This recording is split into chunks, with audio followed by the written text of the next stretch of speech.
बातमी आहे चंद्रग्रहणाची। काल रात्री वर्षातल्या एकमेव खंडग्रास चंद्रग्रहणाचं दर्शन भारताला झालं।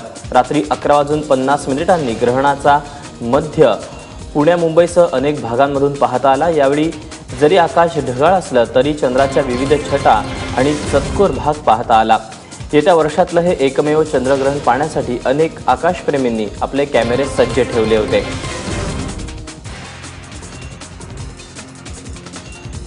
तेव्हा खंडग्रास चंद्रग्रहणाच्या वेळी चंद्राची विविध रूपं पाहायला मिळाली। खरं तर पावसाळा सुरू आहे, मात्र पावसाळ्यात आकाश ढगाळ असतं तरी सुद्धा जे खगोलप्रेमी होते त्यांनी आपले कॅमेरे सज्ज ठेवलेले होते। रात्री बरोबर 11:50 ग्रहणाचा मध्य हा पुणे मुंबईसह अनेक भागांमधून पाहता आला।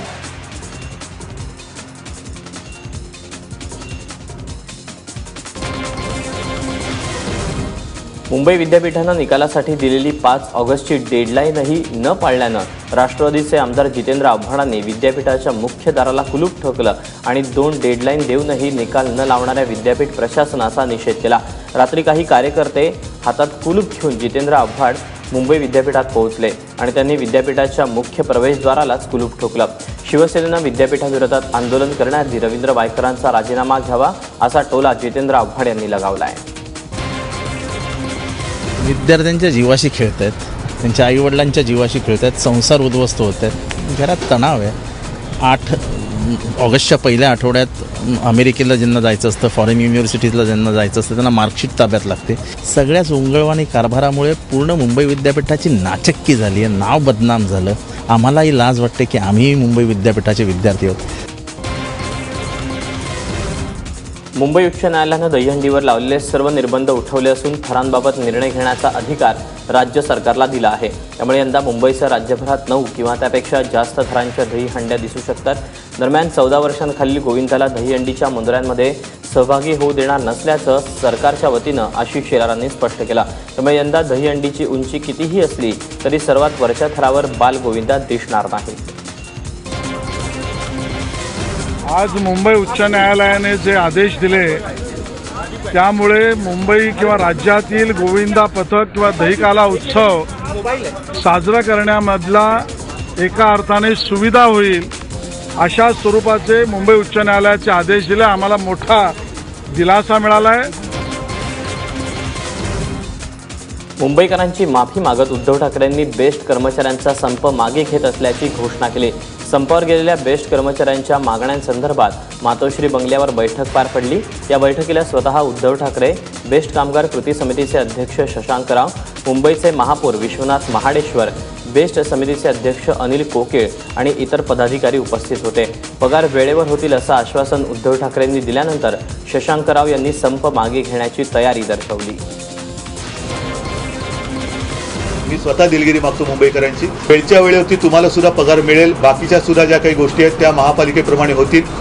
परंतु हे करताना मला आपल्याकडनं एक अपेक्षा आहे, ती म्हणजे BST जर का अशीच आपण चालू ठेवली, सेवा चालू ठेवली तर आधीच ती तोट्यामध्ये चाललेली आहे, अशीच चालू ठेवली तर ती एक ना एक दिवस बंद पडेल। स्वाभिमानी शेतकरी संघटनेचे नेते आणि कृषी राज्यमंत्री सदाभाऊ खोत यांची अखेर पक्षातून हकालपट्टी करण्यात आली। पुण्यामध्ये स्वाभिमानी शेतकरी संघटनेच्या 4 सदस्यीय समितीचे अध्यक्ष दशरथ सावंत यांनी ही घोषणा केली।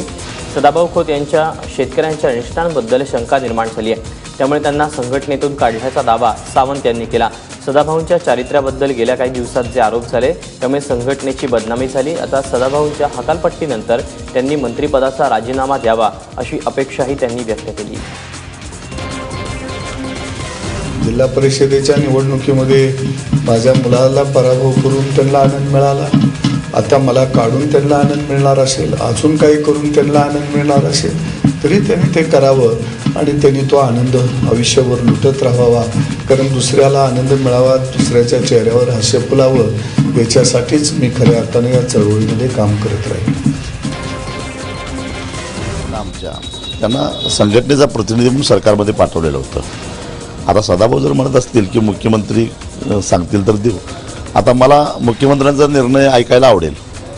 सदाभाऊंना पुन्हा यायची इच्छा असेल संघटनेमध्ये तर काय सल्ला तुम्ही द्याल किंवा सदाभाऊंच्या भविष्याबद्दल काय तुम्ही सल्ला द्याल? नाही, सत्तेचा हव्यास सोडावा लागेल मुंबईत उद्या मराठा क्रांती मोर्चा धडकतोय. आतापर्यंत राज्यात निघालेल्या सर्व मोर्चांपेक्षा या मोर्चात अधिक गर्दी उसळेल असा दावा आयोजकांकडून केला जातोय. या भव्य मोर्चासाठी मराठा संघटनांची जोरदार तयारी सुरू आहे.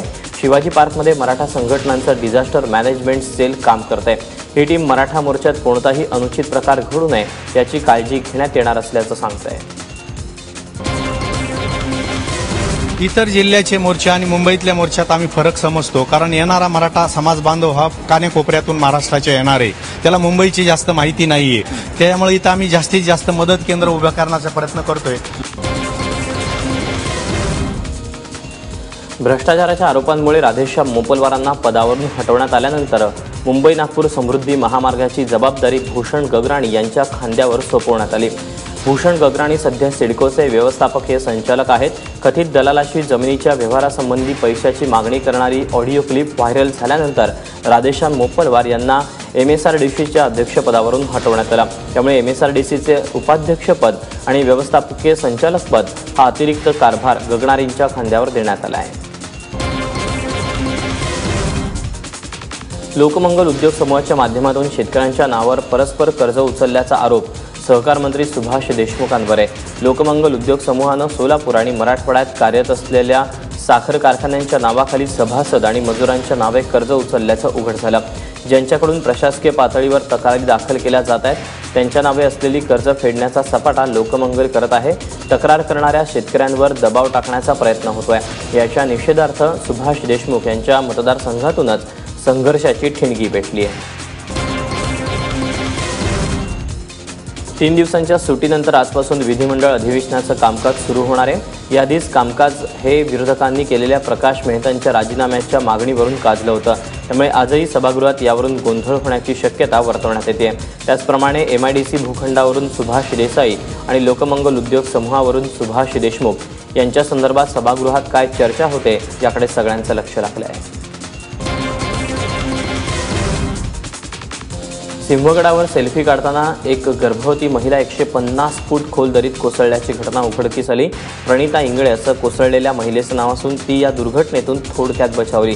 प्रणिता आपल्या पती आणि भावंडांचा सिंहगडावर फिरायला गेली होती.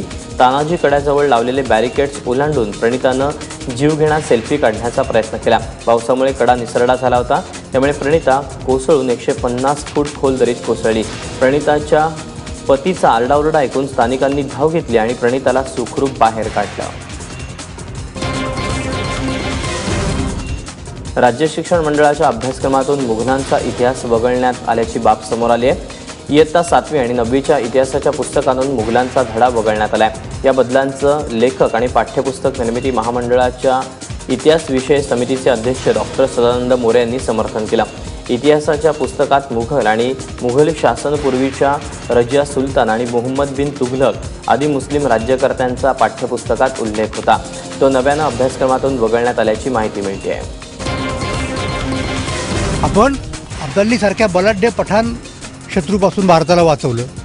मराठे नसते तर भारत त्यांच्या ताब्यात गेला असता अफगाणिस्तानच्या. आणि आज काय झालं असतं तुम्ही विचार करू शकता या गोष्टीचा. तिकडे इंग्रज जे होते ते टपून होते भारतावरती. मराठे जर नसते तर इंग्रजांनी 70-75 वर्ष अगोदरच आपलं स्वराज्य हिरावून घेतलं असतं. एवढ्या देदीप्यमान कामगिरीचा उल्लेख पूर्वीच्या इतिहासाच्या पुस्तकांमध्ये यायचंच नाही. तो आम्ही आणला. याच्यात जर काही पाप केला असेल किंवा गुन्हा केला असेल तर आम्हाला शिक्षा द्या.